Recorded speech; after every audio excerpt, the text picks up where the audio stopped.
परेशं निरीहं परब्रह्मरूपं गणेशं भजेम।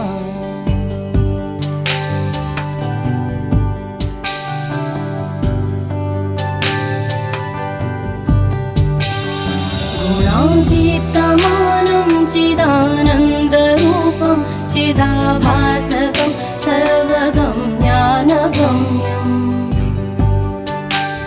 मुनिध्येयमाकाशरूपं परेशं परब्रह्मरूपं गणेशं भजेम।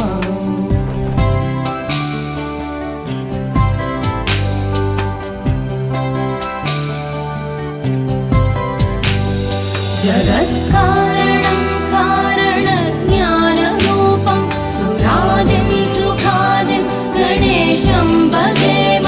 जगद्व्यापिनं विश्ववन्द्यं सुरेशं परब्रह्मरूपं गणेशं भजेम।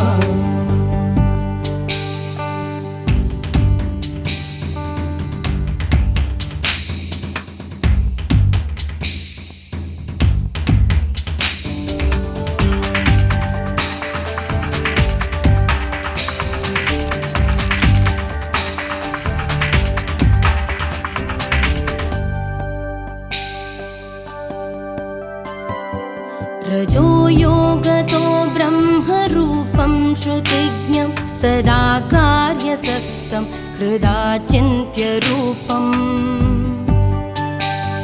जगत्कारणं सर्वविद्यानिदानं परब्रह्मरूपं गणेशं नतास्म।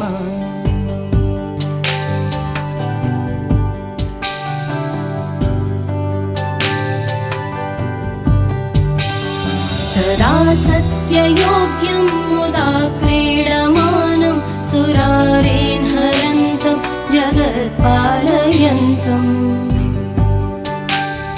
अनेकावतारं निजज्ञानहारं सदा विश्वरूपं गणेशं नमामः।